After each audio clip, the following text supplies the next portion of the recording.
Natureland Travel kanalımıza hoş geldiniz. Bugün Düzce'de bulunan Çamlıpınar Göleti'ndeyiz. Bu gece buradaki çadır piknik alanlarından birine çadır kuracağız ve geceyi burada geçireceğiz ve göleti değerlendireceğiz. Hadi başlayalım.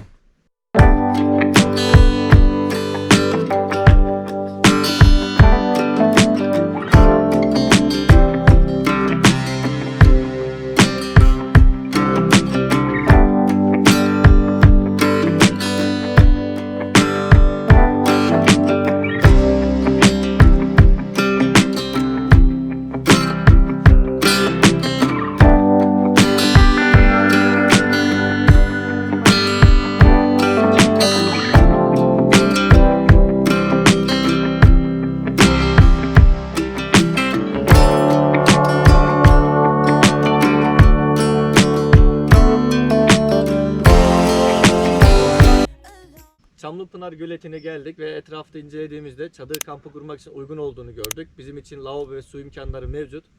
Piknik alanı için de uygun. Ama etrafta yine en büyük sorunumuz neydi? Çöp, ama söylemekten bıkmayacağız. Artık ben yıldım ama yılmamak lazım. Ya bu kadar çöp olmaz. Her gittiğimiz yere bu kadar çöp atmak nedir? Anlayamıyoruz, anlam veremiyoruz. İnşallah bu özelliğinden bunu yapanlar vazgeçer. Ya diyecek bir şey yok. Doğa çok güzel, huzur verici. Şu an şansımıza herhalde mevsimin geçişinden dolayı çok kimse yok burada. Yani ikimiziz şu an burada. Gayet huzur verici bir ortam. Gelip muhakkak görmenizi tavsiye ederiz.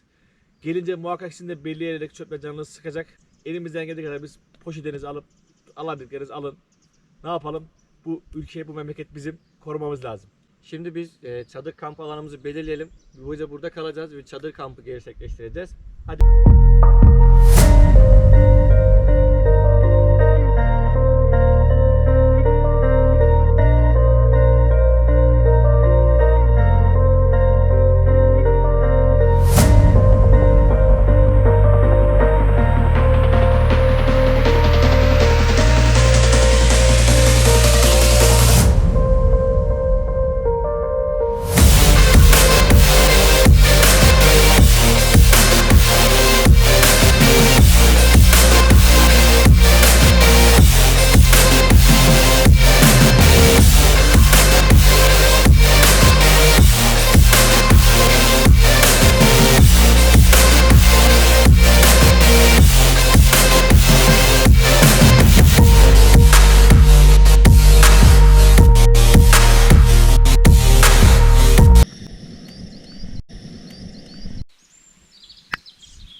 Çamlıpınar Göleti çadır kampımızın sonuna geldik.